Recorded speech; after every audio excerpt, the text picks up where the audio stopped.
वो अपने वो कलाम के जरिए नहीं बल्कि अपने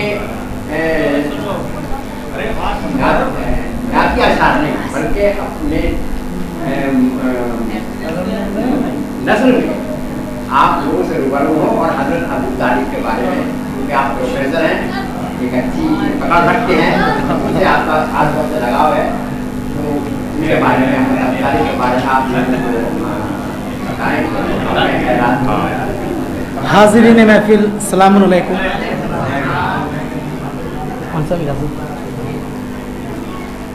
चूँकि टाइम दिया गया था 5 मिनट का, मैंने ममदू के हवाले से कुछ अशार लिखे थे, लेकिन आप कह रहे हैं कि आप थोड़ा नस्र बेहतर रहेगा। मैं आपको बता दूं कि जिस वक्त मैं इंटर कर रहा था और तकरीबन 3 या 4 साल में फ़ेल हुआ था, मौला की बारगाह में मैं गया और वहाँ पर जश्न अबू तालिब ही हो रहा था। तो मैंने वहाँ पर दुआ की थी कि मौला मुझे कामयाब करना। तो जहन में ही बार बार आ रहा था कि भाई अल्लाह भी कहता कि स्ट्रगल करो स्ट्रगल करो स्ट्रगल करो।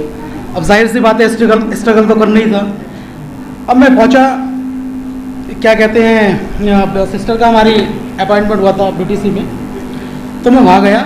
वहाँ जाने के बाद मैंने देखा कि मुनिंदर सर थे, तो वो उर्दू के प्रवक्ता थे। मैंने कहा ये उर्दू के प्रवक्ता।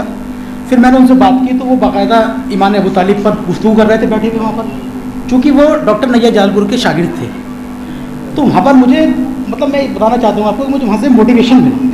मैंने कहा मैंने ड्राफ्टमैन सिविल से ITI की, उसके बाद ऑटोकैड किया, कहीं कुछ समझ में नहीं आया।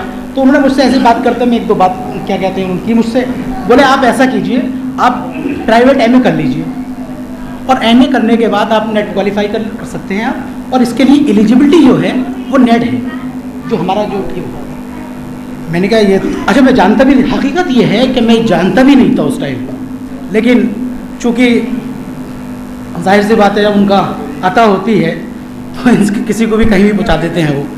आप लोग सलवात भेजिए मोहम्मद।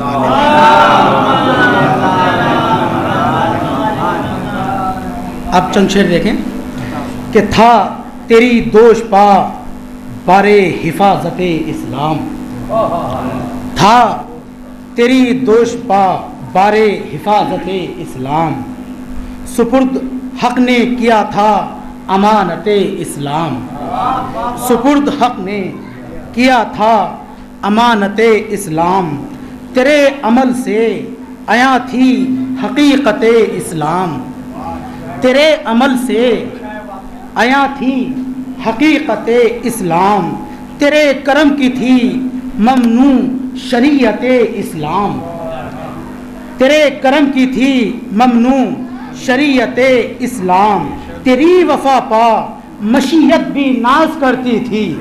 देखें आप लोग देखें कि तेरी वफा पा मशीयत भी नाज करती थी, कसीदा आज भी तेरा खुदाई पड़ती है। अब देखें मिसरा देखें आप चाचा कि तेरी वफा पा मशीयत भी नाज करती है, तेरी वफा पा मशीयत भी नाज करती है, कसीदा आज भी तेरा खुदाई पड़ती है। और शफीक ऐसा पिदा अपना मुस्तफ़ा समझें, खलीक ऐसा जिसे दिल का मुद्दा समझे।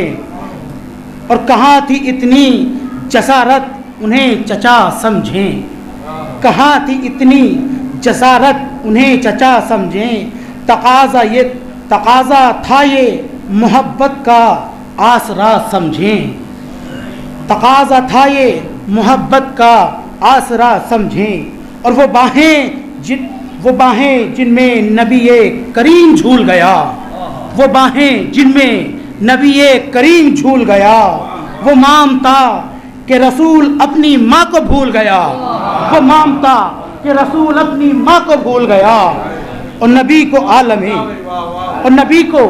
आलमे गुर्बत में पालने वाला, नबी को आलमे गुर्बत में पालने वाला, बलाओ रंजो मुसीबत को टालने वाला, बलाओ रंजो मुसीबत को टालने वाला और गमे हयात को खुशियों में ढालने वाला, गमे हयात को खुशियों में ढालने वाला और नबी के पाँव से कांटे निकालने वाला।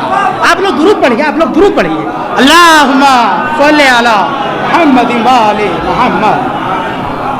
और ज़मीं पर अर्शे फजीलत है तू खुदा की कसम, शरीके कारे रिसालत है तू खुदा की कसम।